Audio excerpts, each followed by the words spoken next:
Hey fam, I'm MarshaunO here, your favorite life and relationship strategist. And here at MarshaunO, you are learning how to become the top 1% of people that have that beautiful, wonderful, exciting relationship or marriage. Because here you are starting to implement some of the things that you have been learning, which is learning how to love, learning how to be respectful, learning how to encourage your spouse or your partner so you can stand out, so you guys can build and create the relationship that you want.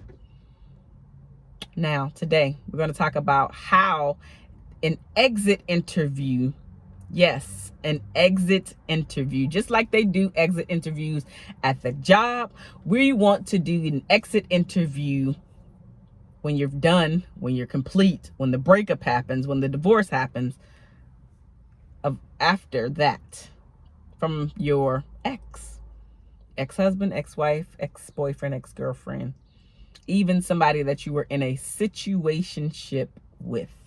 And I'm going to tell you how the exit interview will actually help you out, because that is how it helped me out. So when I was in the dating stages for those 14 years, I decided to interview several of my exes. And I call them exes because it's easier to say, but I was actually in several situationships. Yeah. I was in a couple relationships, but I was in a lot more situationships than even I wanted to be in.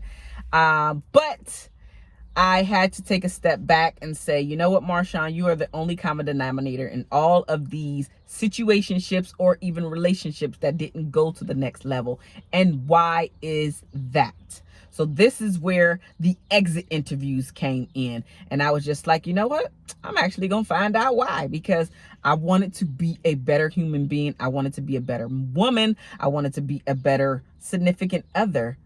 And so I was just like, well, let me just ask them. So what had happened, you like that? What had happened was, so what happened is I would wait until the men would reach back out to me, because there's this cycle that happens, and it appears that they come back around.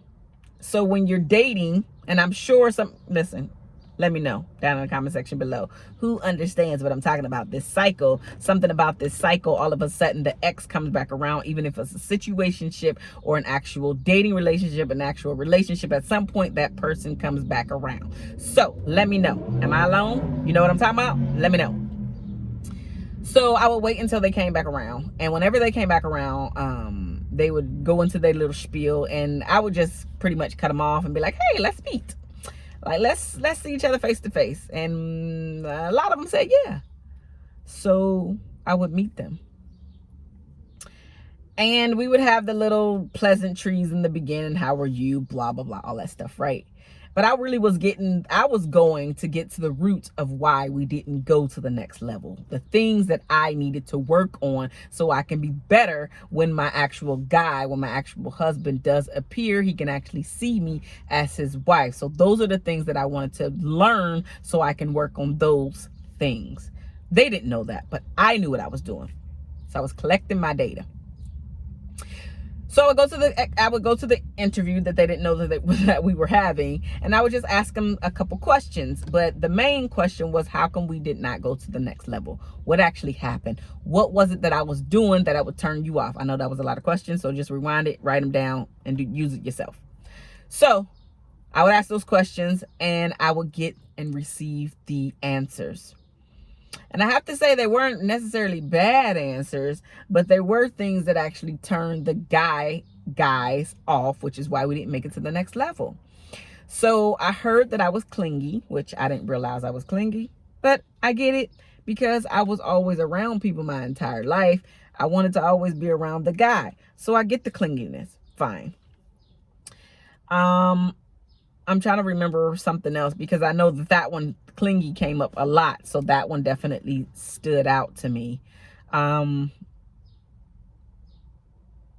trying to think of something else. I guess there was really nothing like super huge. Oh, yes. The second thing, I didn't like to hear the word no. Anytime I heard the word no, I would go into like a temper tantrum of why, how come, why not? Like a whole bunch of questions that men don't like to answer.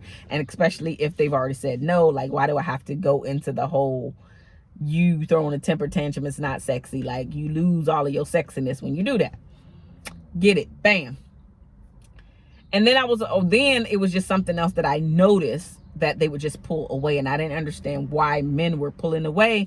Like you say that you like me, we digging me, blah blah blah, and then you would just pull away. So it was things like that I wanted to hear why we didn't make it to the next level. And then I just literally started to work on those things. So the exit interviews that I was having, was all, of course, all of them were over. I wasn't dating anybody, but I would just wait until they came around, and then I would literally start to work on those things. So because I didn't like to hear no, like who likes to hear no? Nobody. So I know I'm not alone there.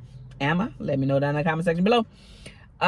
So I don't like to hear no. I still don't like to hear no, but I handle it a lot better. So I'm not acting like my 3-year-old toddler who literally throws temper tantrums. That's not me any longer, right? So I'm like, I might ask a follow-up question and then we move on with life. Like nobody likes to hear no, but no is going to happen. No is a complete sentence.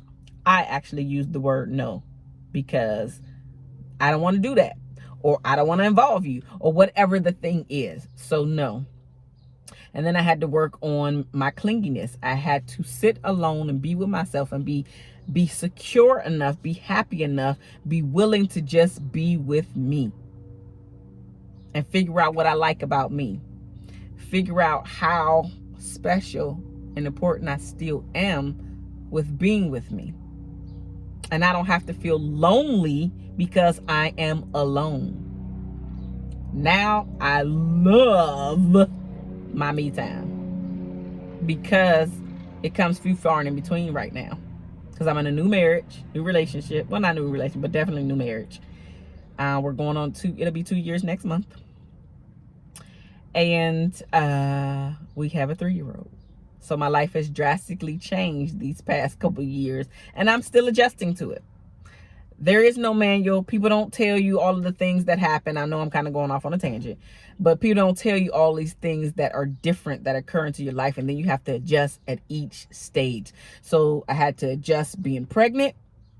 I had to adjust being a mom. Had to adjust having this long-term relationship and trying to balance everything, as well as building the career. So I'm still adjusting, and each stage is a little bit different, because now my baby can speak more.